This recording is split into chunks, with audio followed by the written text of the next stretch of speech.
Okay. Okay. Hi, everybody. I'm Bonnie Church, and I'm going to be your host tonight. And we're going to talk about calming the jitters or whatever you call your moments of anxiety. And I'm well acquainted with the jitters. Okay.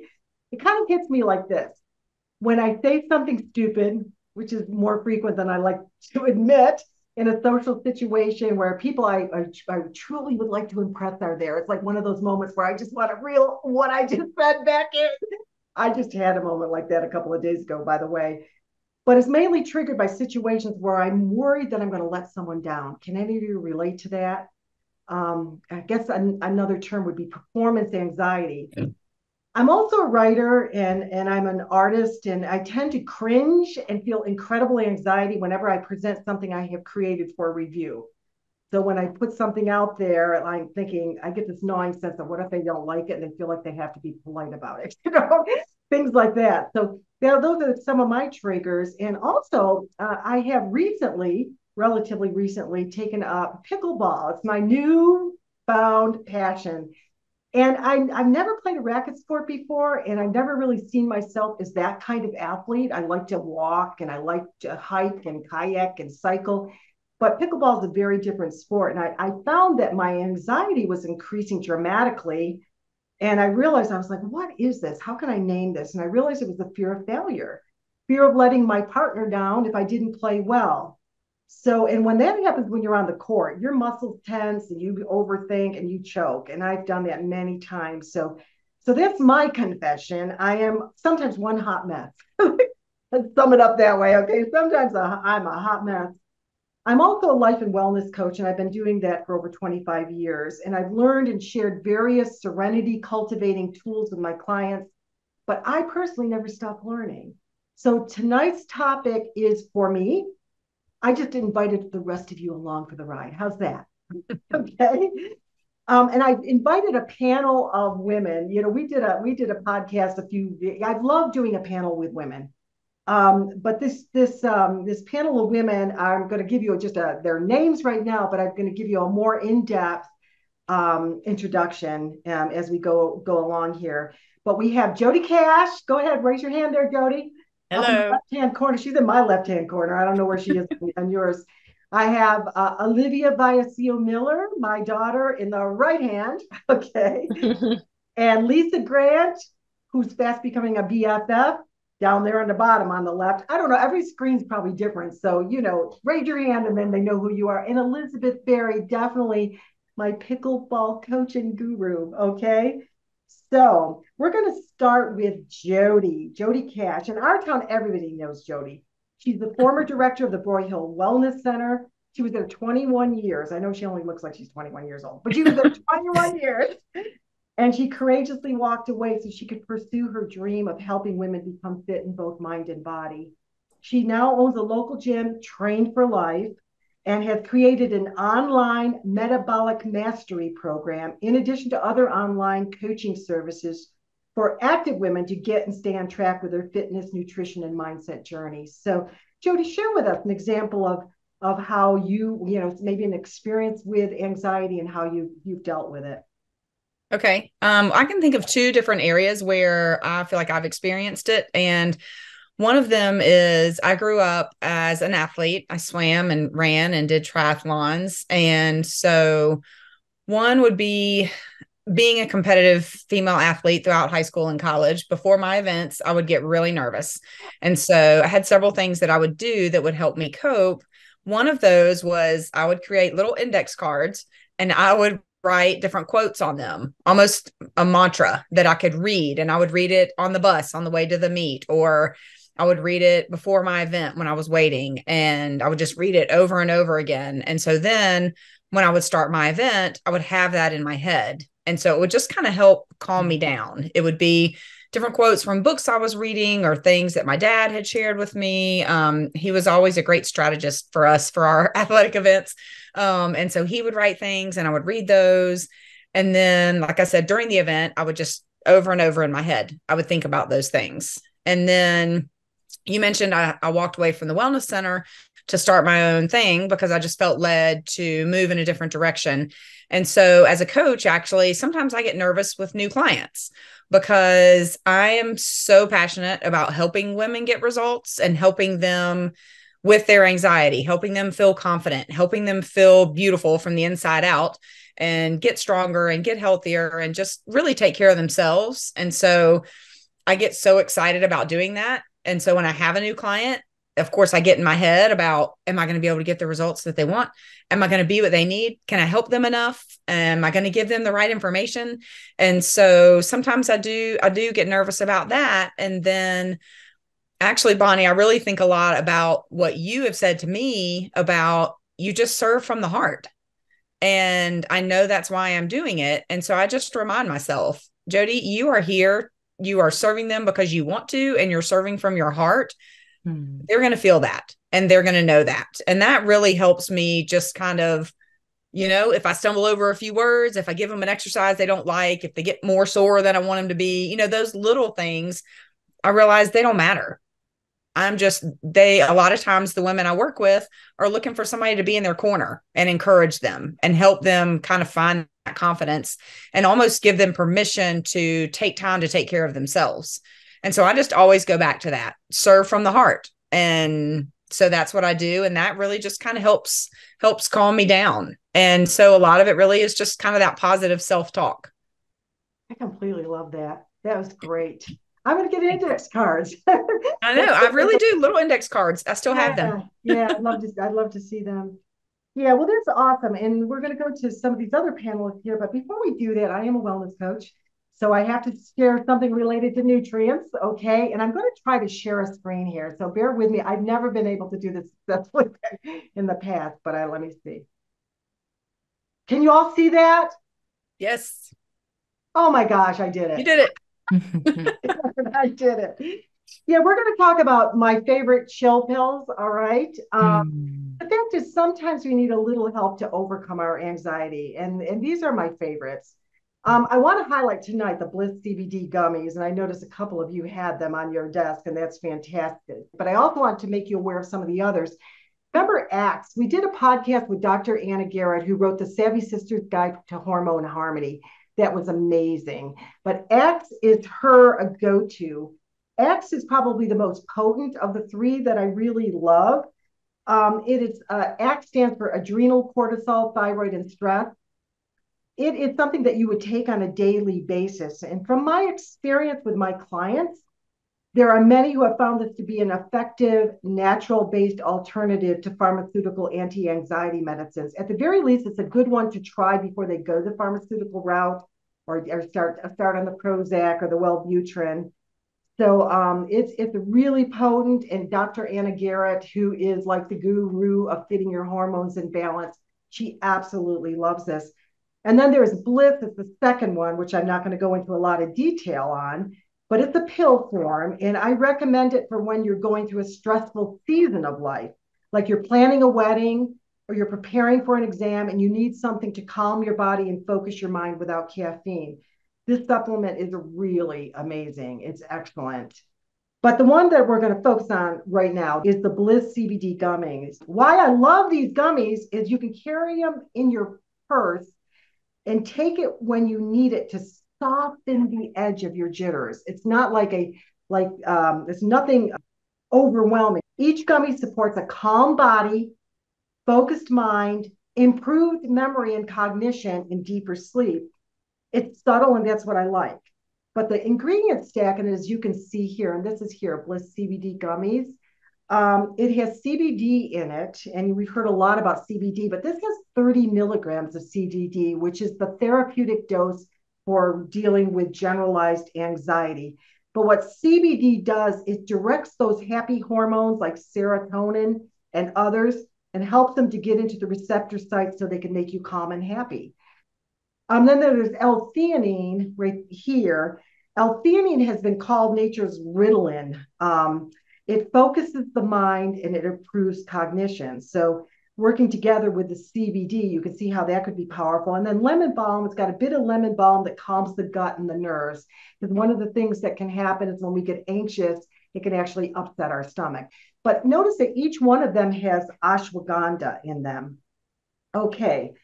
Ashwagandha, the reason that they all have them is it is a powerful mood stabilizing, body calming, focus increasing, sleep enhancing herb.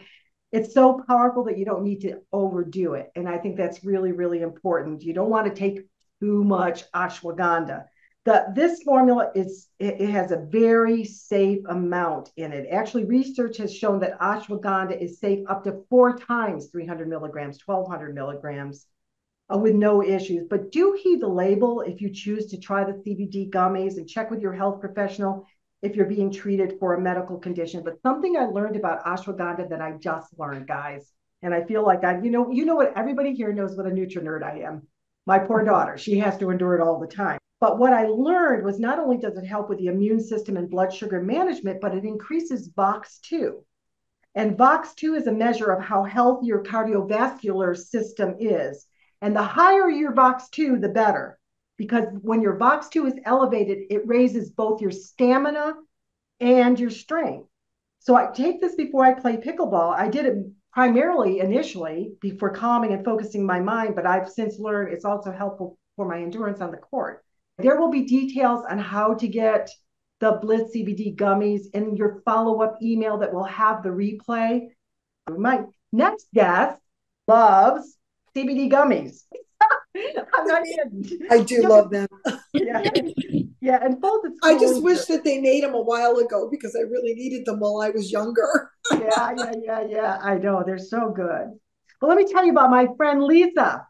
Lisa is a field leader with an international company called The Unfranchised. It's a company, I hope this is a good description, Lisa, that gives you the systems, the products, and the training to customize the business based on your interests, your goals, and your lifestyle.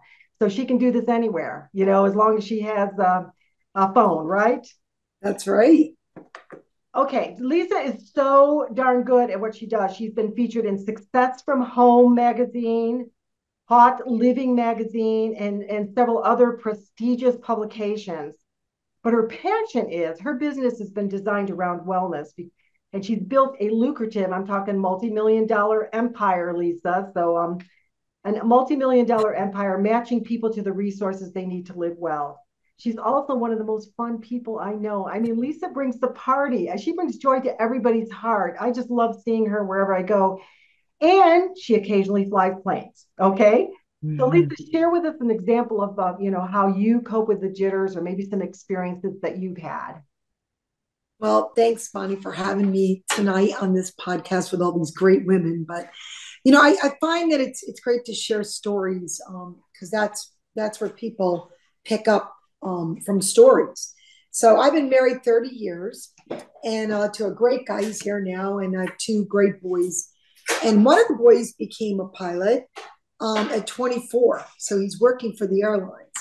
And that was at one point, that was anxiety. Oh my gosh, my son's going to be up there flying. And then of course, when I first started dating my husband, he was a pilot. Was I afraid? Yeah, I was afraid. But now I'm more afraid to drive than I am to fly because I think a lot of people on the road need these gummies.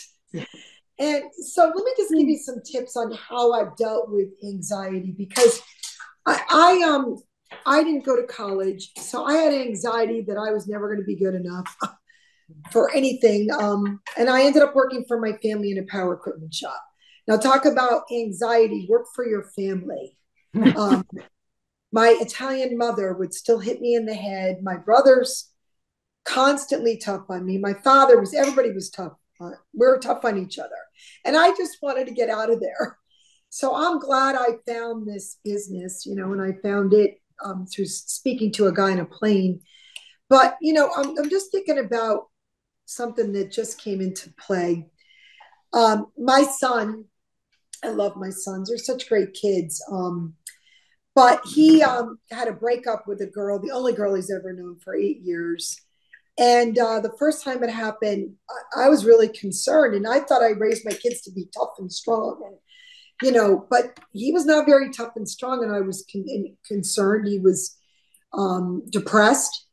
And, this time around when the breakup happened, he asked me if he could get a puppy. And I'm like, oh, anything but a puppy.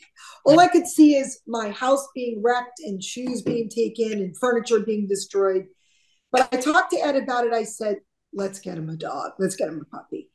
And I was just telling another friend of mine who's going through the same thing with her son, really having a hard time. I said, you really should think about a dog. And I just told Ed to look it up.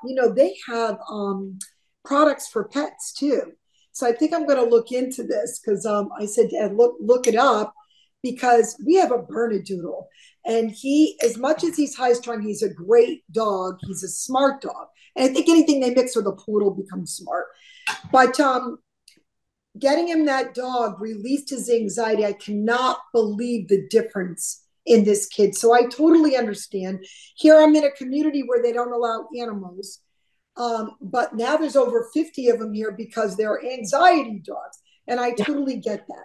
But, trying to become an entrepreneur with my business when I barely got out of high school, always wondering if I would be enough. And I had to become this. And this was not easy for me. I think when I look back at how I was so successful, it's because I cared about people. And as was just shared, I came from my heart. So I said, I can't mess this up if I work hard and I come from my heart.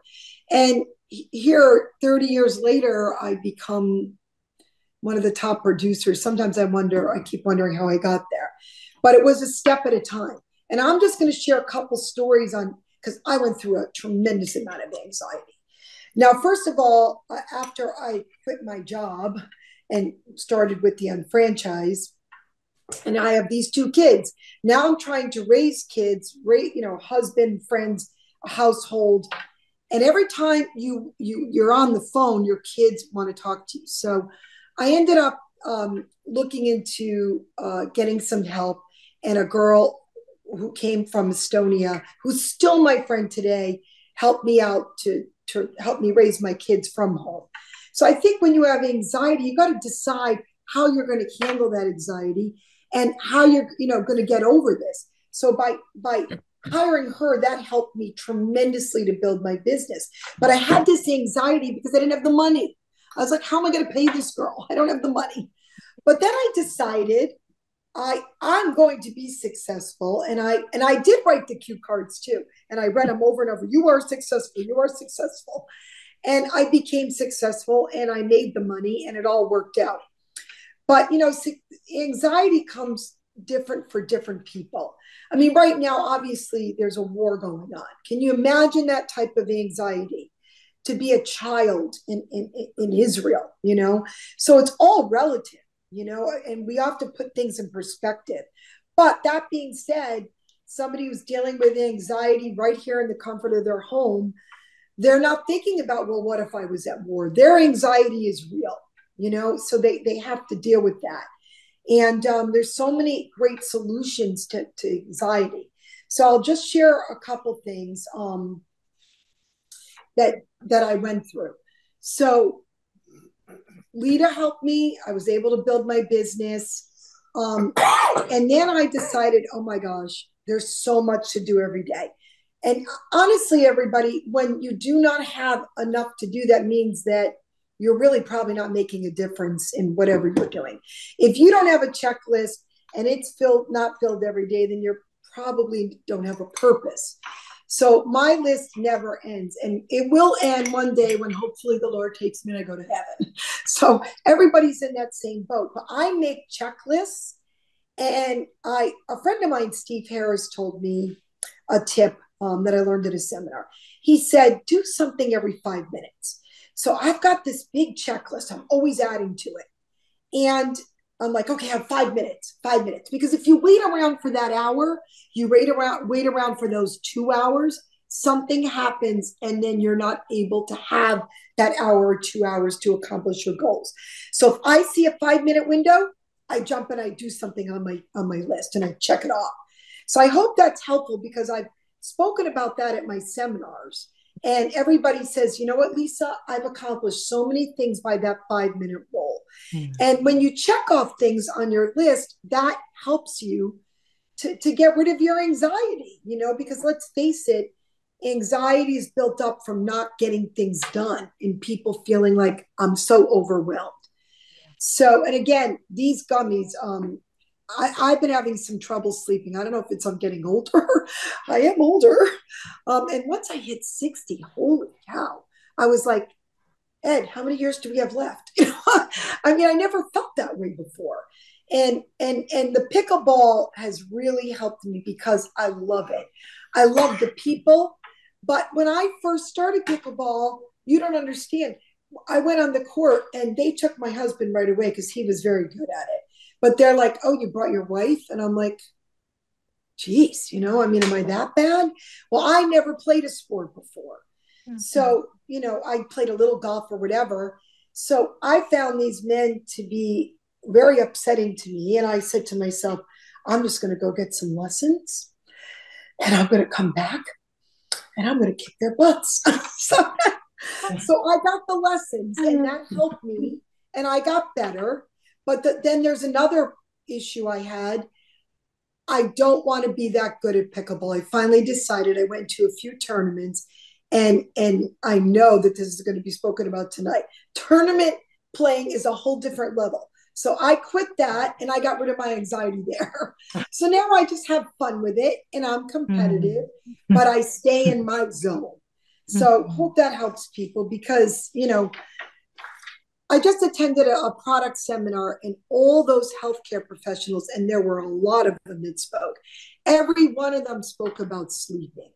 And I've been having a trouble sleeping. And I don't, if you exercise and and sometimes I'll play 2 hours, 3 hours of pickleball, that helps me to sleep. But these gummies, I started taking them and I go out like a light. So they've been very helpful because if you don't sleep, you will get sick. And that causes anxiety. So whatever your formula is, definitely exercise, definitely probably try these gummies, but you've got to find your what works for you to help you sleep. Because I'm telling you right now, that will cause anxiety. Yeah. And then Bonnie said, were you afraid? Because I just started taking lessons for flying. Was I afraid? No, I was more afraid not to know how to fly the plane because a lot of times it's just my husband and I. So for how many years now that I've known you, over 30, that I did not learn how to fly. I took a couple lessons once.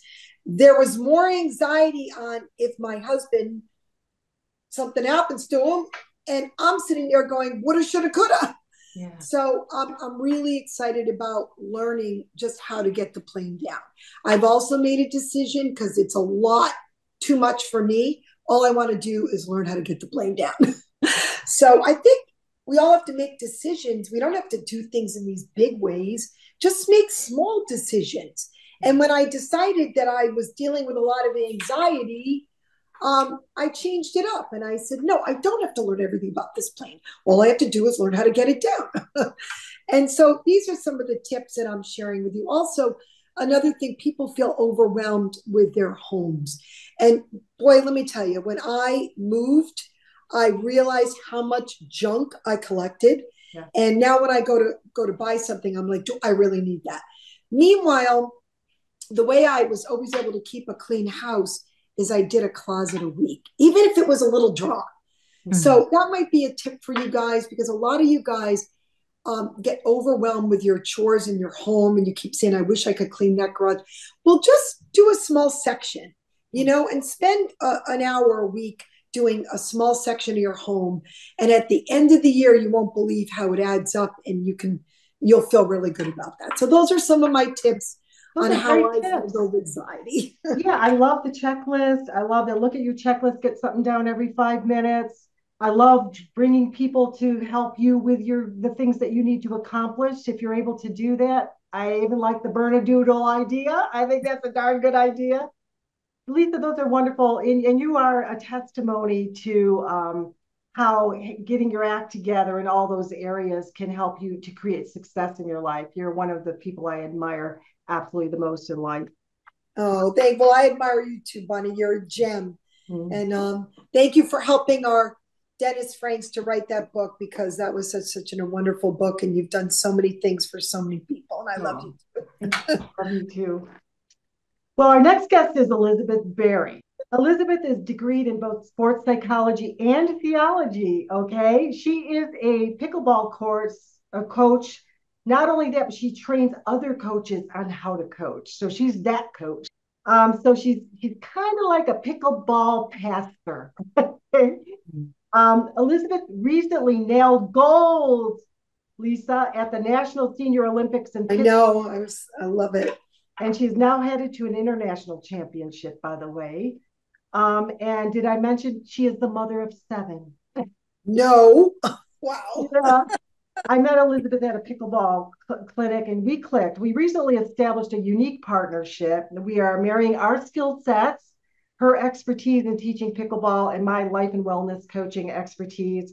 And we're launching a unique course, guys, called the Still Point Method, a mind body approach to pickleball. So stay tuned. There'll be no more details on that. And I love to, Lisa, I can't wait to share it with you, because then you can see what we're doing and get some other people playing with you. So Elizabeth, how do you keep from choking under pressure, my lady? Well, I think actually one of the things that I do when I got into pickleball, I had anxiety attacks, I had depression, I was pre-obese, 170, I was pre-diabetic. Um, what else? My cortisol levels were really high. That's probably why I couldn't lose weight. And then every year I've lost 10 pounds just playing pickleball. So I'm no longer pre-obese. I'm not pre-diabetic. My cortisol is now 0.07, which is so low. And it's thanks to pickleball. But I think it's also, there was performance anxiety, and I used to wham my leg with my paddle when I didn't make a shot and get so upset and say I'm sorry to my partner. And I think that created its own anxiety. I think like it was the fear of letting other people down, which I just had to get rid of. And it was the perspective changed from me trying to be the best and feeling like I was disappointing people, to say, okay, good shot, and putting the focus not on me not doing well, but on the other person doing well and saying, good shot. And no more sorries this year, no more whamming my legs, no more negative self-talk. A mental coach told me, when you make your shots, you've practiced, you've prepared, just say, didn't work out, but it was the right choice for a shot, and don't spiral down into that negative self-talk. One of the things that I teach my students is visualization, like before bed. If they come to me and say, I want to learn how to beat bangers, I said, well, I'm going to be a banger. You're going to stay at the kitchen. I'm going to bang, bang, bang. And you're just going to say, I've got this, and ricochet it into the kitchen. Overexposure therapy to our fears. So visualization, I say, and also when you get the feeling of resetting that into the kitchen and saying, I've got it, they're going to bang and I'm going to reset. There's a scripture that says a soft answer turns away wrath, but grievous words stir up anger. And that's what we have to do in life. It's like sports psychology. People come with criticism and with anger and what they want you to just bang back at them. And that just creates more and more anxiety and stress. Just say, I got this. Just to reset in the kitchen, points over. You don't feed their anger with banging, banging, banging. But I tell my students, just visualize the muscle, the body brain success that you have on the shots that you struggle with. Visualize them before bed. When you're in that state right before sleep, you can't keep your eyes open. Just say, okay, I got it. I got it. Those resets. I got my serve deep. And just like visualize, just play the sport in your head before you go to bed. And then, or just like stress of the next day, if you play out success, visualize, I'm going to do this and I'm going to do that, and just kind of play it out in your head. Then the next day, you won't be hesitant to get out of bed. You'll be like, okay, I got this. And when you go to play, your mind and your brain were so created so wonderfully that we got it. So visualization before bed is a huge thing to alleviate stress. The second thing is for meditation, like being in the moment. So my goal is to win tournaments. My goal is to win the league. Like I won my over 50s league today, and it was men and women. So I took first, but it's not just every single game. It's like this game, this point. So you kind of break it down, like you were saying, Lisa, into small things like that 5 minutes. You're in the moment, you're present, you see what you see, you feel, you hear, and you're just trying that moment to do your very best.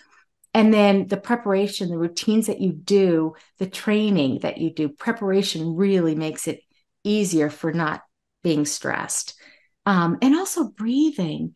I feel like if you can do diaphragmatic breathing, like breathe out and lower your diaphragm, then your heart can like relax and your blood pressure will lower. If you want to get more energy, you just kind of breathe in and bring your diaphragm up, and then your heart will pump and you'll get more energy. I think also positive and confident self talk. Don't spiral down. Just say, you've got it. You're a treasure. You have everything you need for this. And just have joy too. Like enjoy the moment instead of like getting down. Just smile. Like there's like some sort of like endorphins or dopamine that you just smile and you have joy. Like fake it till you make it. Um, Yogi Berra said 70% of the game is 100% mental. So it's like in your head. And another thing that I do that I feel like can ward off anxiety when I'm getting ready to do a tournament is like pumping up music. Like when I get up in the morning, I'm doing my routine and I've got like the classic rock and I'm just dancing and I'm just like playing in my head, like just getting in the groove. And people at the rec center know I come in and I've got a song in my head. I'm just like humming away, and people laugh like, you're like humming. You got some music going on in your brain. I'm like, yeah, I'm just happy. I got my music in my brain. And then also just figure out like, if you want to be the best, train to be the best. Like take the time, and then that can alleviate stress. Like it's going to take time, a lot of hours, just repetition. Um, and then set yourself some goals. Like I'm really good at like little goals that end up to be bigger goals. Just this game, this day, this month, like every month I just set myself up monthly goals and just try to meet them. And then optimism, just like say, man, I've got this. I've really got this, and be optimistic. Like I'm the best. I'm just going to put on that persona. Like I'm wearing my purple cape and I'm a superhuman person. I'm just going to be a ninja on the court. And then also I think it's after action review, like analyze, was I afraid? Was I anxious at any time today? And then like do what you are afraid of to the point where you're no longer afraid of it. And then also realize you can control what you can control, your diet, your training, your hours you put in, but there's so much outside of our control. And just kind of enjoy the journey. I'd say that really, but exercise has definitely got my cortisol down to 0.7. That's awesome. Elizabeth, that was awesome. And so I'm hearing Jodi and Lisa and Elizabeth. We all kind of come from different perspectives, but there's sort of a common theme in some of the things that we're saying. So I'm really happy to have Olivia, who's there. Wait for us, Olivia. She's going to kind of tie things up for us. Olivia owns a mental health therapy practice in Boone, North Carolina. She primarily works with individuals to cope with anxiety, including social anxiety. She also works with individuals to build self-esteem and to process life transitions. Her professional publications, she's also a writer, focus on systemic multicultural issues in the counseling profession. So she's bilingual. Okay, so my daughters are both bilingual. So when they don't want me to know what they're saying, they talk to each other in Spanish. So Olivia lives with her teenage daughter, who happens to be my granddaughter, Vivian, and her husband in the Blue Ridge Mountains. And she is kind of special to me because she is my daughter. So Olivia, through you, I've learned that up to 40% of the population suffers with social anxiety, and many are suffering in silence. And it's much more than feeling shy, isn't it? So We want people to overcome that. So, what are your top tips as a therapist? And, I hear a lot of threads of commonality in everything that everybody has said. So, kind of sum things up for us. Yeah, thank you so much for having me, Mom. And it's so nice to meet everybody here. It was really great to hear everybody talking about kind of the cognitive side of things and positive self-talk and affirmations. And I think that's a very powerful way to work with any emotion, but especially anxiety. So thank you all for sharing that. So I feel like I don't have as much to share because I feel like Elizabeth touched on some great things, and so did Lisa and Jodi. But I'm going to go ahead and share from kind of a personal and professional perspective, the way that I work with anxiety. I struggle with anxiety and I'm feeling it right now. So I'll go ahead and throw that out there. I don't enjoy public speaking at all, never have. But it's something that I work through every day, work with clients to master their anxiety, and I do the same thing for myself. I'd say growing up, I was kind of shy, grew up with an older sister who was more outgoing, followed in her footsteps and was a little bit in the background a lot of the time. So I think that that has definitely contributed to some of my own social anxiety. And, it's an everyday process. I don't think there's a magic pill that we can swallow and get rid of anxiety, but something that we can cope with and work with. So I think the first thing that comes to mind when thinking of anxiety is just recognizing how our nervous system works. So our nervous system is so wired and primed to recognize threats, to remember negative past experiences. And so working with anxiety is a very conscious effort to kind of override that natural response and to work with it to regulate your nervous system. So when Mom asked me to speak and share with you guys, I was trying to think of kind of a step-by-step way that I work with clients, and I personally work myself on anxiety. And so I thought of acknowledging it, accepting it, really expressing it in some way or processing it, and then letting go of it and transforming it. So I'll kind of describe what I mean. So acknowledging, I think, is the first step. Anxiety is something that is not to be ignored or pushed away. It's an emotion that's kind of trying to give you information to keep you safe. So first of all, acknowledging it's so normal. So everyone struggles with anxiety from time to time, and that doesn't mean there's anything wrong with you if you feel anxiety. And then I think acceptance really looks like kind of feeling those fears and the physical symptoms of anxiety. I think Elizabeth talked about exposure therapy. And I think that's a really powerful way to work with anxiety, a very research-based way to do that. So really feeling maybe those heart palpitations, the way you might sweat, you might blush, you're going to feel all of that, but doing what you want to do anyway, right? And exposing yourself to the things you fear takes the bite out of it slowly. And so I think also soothing it, and expressing it, the ways that I find really helpful for that are journaling. I often am very surprised by what I'm actually anxious about when I start like free writing and journaling. I'll realize, okay, I thought I was anxious about talking at this event or presenting, and I'm actually really anxious about not spending time with my child or something else that's kind of under the surface. And so it helps me to kind of source my anxiety to understand it a little bit more. Music therapy for me is really great. So just listening to music that's very expressive, singing along with it, feeling the emotions of it. I know Bonnie, my mom, is an artist. Artistic expression is a really great way to express emotion. Gentle movements, yoga, tai chi, walking outside in nature, all of that's great. And then I think too, one way to kind of transform your anxiety is to really, I think Elizabeth talked about this, but focusing less and less on yourself and more on the moment that you're in and the people that you're talking to and the excitement of connecting with others or feeling like you're sharing something that's meaningful or helpful.